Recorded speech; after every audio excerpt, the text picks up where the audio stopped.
दोस्तों नमस्कार। यहाँ बात करते हैं योग आयुर्वेद स्वास्थ्य के बारे में। किस प्रकार से अपने आहार विहार को ठीक रखकर संतुलित रखकर रोग मुक्त रहा जाए, सुखमय जीवन जिया जाए। मैं डॉक्टर मनमोहन लखेड़ा आज बात करूंगा जिस प्रकार से हवा में कोरोना का संक्रमण हो रहा है, विशेषज्ञों के प्रश्नों के उत्तर। हवा के द्वारा कोरोना वायरस फैल रहा है, विशेषज्ञों के जवाब। दोस्तों आज बात कर रहे हैं लेसेंट की शोध रिपोर्ट के अनुसार हवा के द्वारा कोरोना वायरस फैल रहा है। इसके बचाव एवं अनेक प्रश्नों का विशेषज्ञ के उत्तरों के साथ। दोस्तों मेडिकल पत्रिका लसेंट की रिपोर्ट के बाद कोरोना वायरस को लेकर और हाहाकार मच गया है। लोग एक दूसरे को मैसेज भेजकर पत्रिका की रिपोर्ट के आधार पर यह बता रहे हैं कि कोरोना का वायरस हवा में भी फैल गया है। हाल यह है कि लोग एक दूसरे को सलाह दे रहे हैं कि बंद जगहों पर या घर में भी मास्क लगाकर रहना जरूरी है।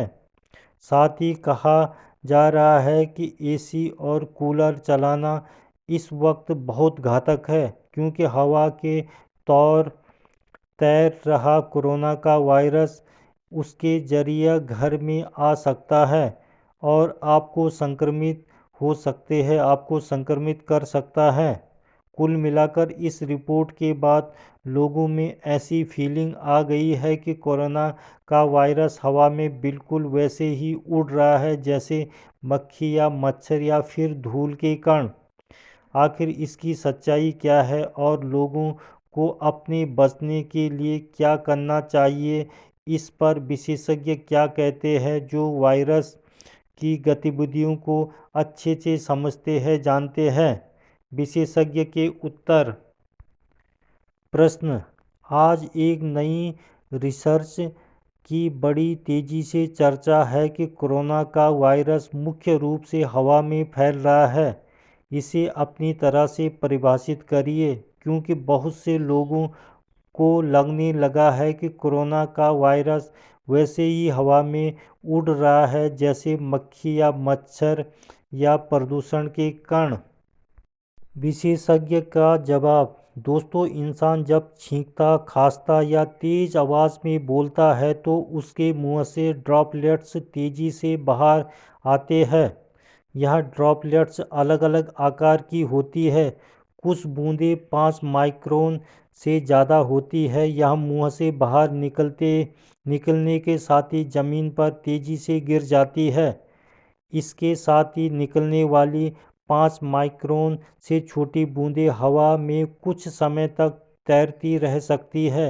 हवा बहने की और आगे भी बढ़ सकती है। कोरोना जैसे श्वसन प्रणाली पर हमला करने वाले वायरस आमतौर पर मुंह से निकलने वाली बड़ी ड्रॉपलेट्स के साथ ही बाहर निकलते हैं। हवा से संक्रमण का खतरा तब होता है जब किसी संक्रमित व्यक्ति के नाक या मुंह से निकली हवा में तैरने वाली ड्रॉपलेट्स न्यूक्लाई बहुत छोटी किसी तरह पर गिरने से पहले ही किसी इंसान द्वारा सांस के जरिए अपने अंदर ले ली जाए। किसी सतह पर गिर जाने के बाद संक्रमण का खतरा बहुत कम हो जाता है। हाँ, यह जरूर है कि ड्रॉपलेट्स की तुलना में ड्रॉपलेट न्यूक्लाई देर तक हवा में रह सकता है। टीबी की बीमारी ड्रॉपलेट्स न्यूक्लाई के जरिए ही फैलती है। प्रश्न। यदि कोई संक्रमित व्यक्ति जिसमें लक्षण हो वो हमारे सामने न हो तब भी हमें कोरोना से संक्रमित होने का खतरा है क्या? विशेषज्ञ का जवाब। यह इस बात पर निर्भर करता है कि आपने बचाव के लिए बताए गए उपायों नियमों पर कितना और कैसे अमल किया है। यदि किसी संक्रमित व्यक्ति के खांसते, छींकने या बातचीत के दौरान कोरोना का वायरस उसके मुंह या नाक से बाहर आ रहा है और यदि उसने मास्क लगा रखा है तो ऐसा करके किसी दूसरे संक्रमण के फैलाव को रोका जा सकता है।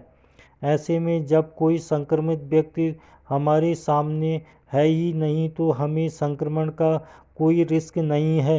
कोरोना का वायरस सबसे ज़्यादा समय तक स्टील या प्लास्टिक पर जिंदा रहता है।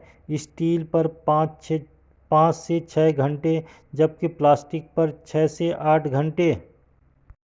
प्रश्न: लोगों में यह बात तेजी से चर्चा में आ गई है कि घर में भी मास्क लगाकर रहना होगा।